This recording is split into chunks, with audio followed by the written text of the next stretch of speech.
Hello,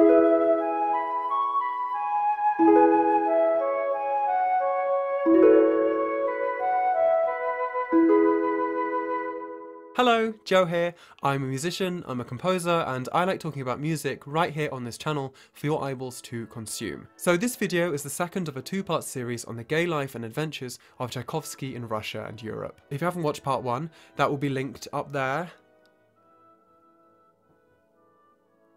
I don't know. Please like the video, subscribe, leave a comment, and also do let me know what you think about these kind of two-part videos. I've never done one before. I've been asked to upload more regularly, and I thought one way of doing that is splitting videos in two rather than having like one long one fortnightly.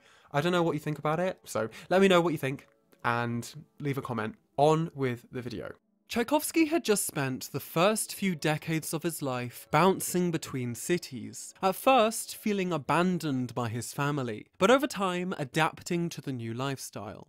Now, thoroughly embroiled in the Russian high culture, when last we left him, Tchaikovsky had entered the Moscow Conservatoire of Music to study composition, and this is where our story continues. Tchaikovsky had never worked so hard in his life at the music school, completing every assignment, every technical exercise, everything to the best of his ability. Fucking nerd. The school both transformed him into a fully fledged musical professional and exposed him to European schools of musical thought. This exposure to the rest of Europe caused Tchaikovsky's music to take on a hybrid Russian/European style, which helped him stand out as a composer on the world stage. It was at the conservatoire that Tchaikovsky found the company of Eduard Zak. I don't know if it's Edouard or Edward, I'm just gonna say Edward. Zak was a young man born into a family of Russified Germans, and he enrolled alongside his cousin to study at the Moscow Conservatoire in 1867. Tchaikovsky met Zak in a composition class, and they seemed to become friends very quickly. In fact, Tchaikovsky, who was quite a bit older than Zak, devoted his Romeo and Juliet overture to him. Tchaikovsky believed that the young adolescent form was the peak of beauty. Basically, he was into twinks. And some critics believed that this leaked into his overture, as in Shakespearean times, the role of Juliet would have been played by a boy like Zak. There's not much else documented about their time together during their studies, and Zak would quickly leave the music school. But there is a surviving letter from Tchaikovsky to Zak that betrays Tchaikovsky's feelings towards him. I am very grateful to you for the news about Zak and for the sympathy with which you feel towards him. This moves me greatly and testifies to your kind heart and your capacity for appreciating good people. I wish to ask the following of you. Since you, to my extreme pleasure, want to save Zak from business trips during the winter, would you not consider, if possible, and to his benefit, to give him in the near future a brief vacation to Moscow? I feel that he needs this, that he might feel refreshed in a milieu somewhat superior to that which surrounds him. I am afraid lest he should grow coarse and his instinct towards intellectual refinement die out. I beg you, my dear, if you consider my opinion justified, to allow and even order him to take a trip to Moscow. In doing this, you will also give me great pleasure. I have missed him terribly and fear for his future, but be that as it may, it is absolutely essential for me to see him. For God's sake, do arrange this. Wow, it's very dramatic. Tchaikovsky in this letter shows that he was absolutely desperate to see Zak again, with almost a tang of despair at the idea that he might never achieve this. Zak did return to Moscow, and they did meet again to Tchaikovsky's joy. However, soon after, the worst would happen, and, for reasons unknown, Eduard Zak would take his own life in 1873 at just age 19. Zak's death shook Tchaikovsky to his core, and he sent many letters full of compassion and sadness to Zak's mother. Tchaikovsky, in a diary entry 14 years later, once again betrayed the true extent of his feeling towards Zak. Again thought of and recalled Zak. How amazingly clearly I remember him. The sound of his voice, his movements, but especially the extraordinarily wonderful expression on his face at times. I cannot conceive that he should now be no more. His death, that is a complete non-existence, is beyond my comprehension. It seems to me that I have never loved anyone so strongly as him. My God, no matter what they told me then, and how I try to console myself, my guilt before him is terrible. And at the same time, I loved him. That is, not loved, but love him still, and his memory is sacred to me. Oh God. Very dramatic. This is by far the longest entry in Tchaikovsky's diary to another person. He clearly truly loved Zach and continued to love him for the rest of his life.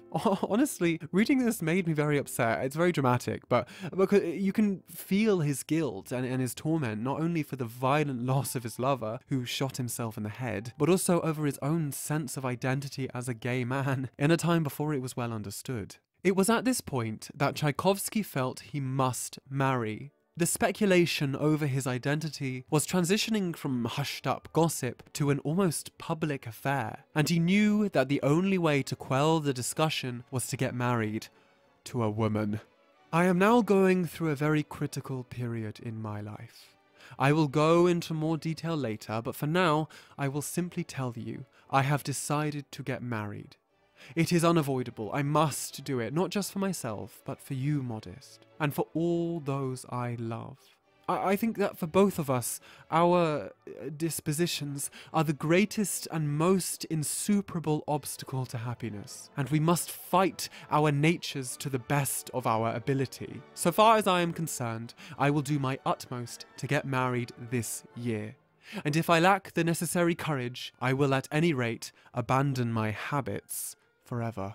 He chose the woman Antonina Miliukova, a woman with which he was completely incompatible, both psychologically and sexually. Nonetheless, they married in 1877, but separated permanently after only 2.5 months of being together. Tchaikovsky's brief marital debacle might have finally forced him to come to terms with, and perhaps even accept, his sexuality. He never blamed Antonina for the failure of their marriage, and always knew that it was kind of his problem.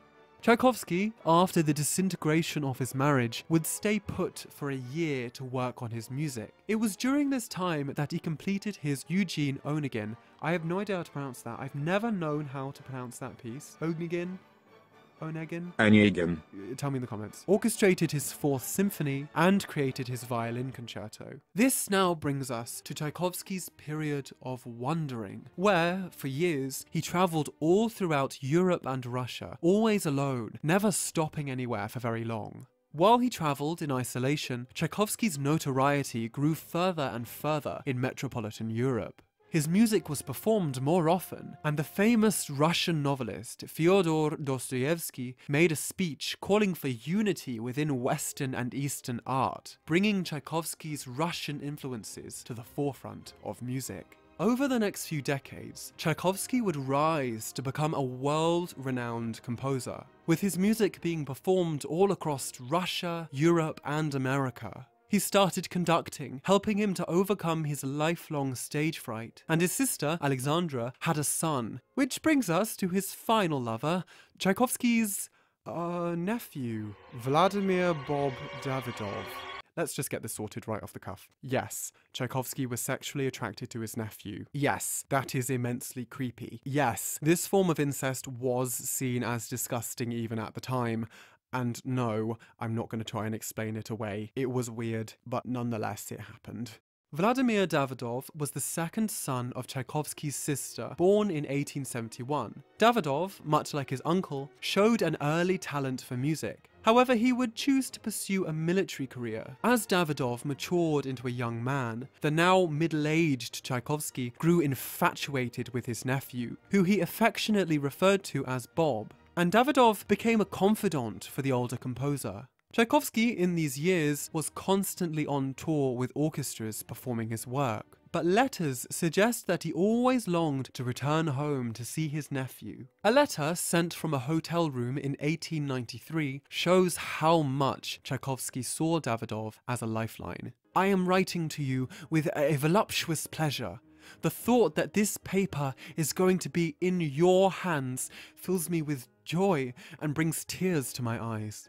Girl, calm down. Despite both Tchaikovsky and Davidov being gay men, and the circumstances of their very close relationship, there is no evidence that their relationship was sexual, thank fuck. Although it is widely agreed by scholars that Tchaikovsky felt a sexual attraction to his nephew, and back to creepy again. Tchaikovsky, in 1893, planned with Davidov and his brother Modis to all move in together into one apartment in St. Petersburg. That's 3 gay men all living together under one roof. I don't even want to imagine. However, Tchaikovsky's plans would never come to fruition, as he would shockingly die later that year under suspicious circumstances. Some have reported that he died of cholera after consuming a cup of unboiled water. But then it's been said that his funeral was open casket, which, for a corpse that died of cholera, is incredibly dangerous. Apparently, some of the funeral goers even kissed the deceased Tchaikovsky. This mystery has led some scholars to speculate that the glass was laced with poison by Tchaikovsky himself, seeking to end his life for some unknown reason, perhaps due to depression or other mental illness. However,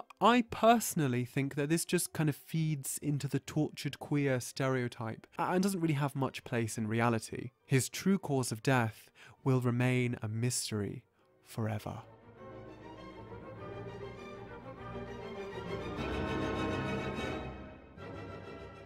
Tchaikovsky is one of the best documented LGBT people of the 19th century. He led a complicated life, which was filled with joy, but sometimes also tragedy. That's the queer experience. Highs and lows. There is a dearth of queer composers I could talk about in the future, so if you're interested in hearing more, then please let me know. Also, don't forget to like and subscribe and leave a comment and hit the bell button and donate to my Patreon. Follow me on Instagram, follow me on Twitter, follow me on SoundCloud, follow me on Spotify, send me money and become my friend. And also, once again, please let me know what you think about these 2-part videos, whether you like them or you hate them. I don't know until you tell me. Until next time.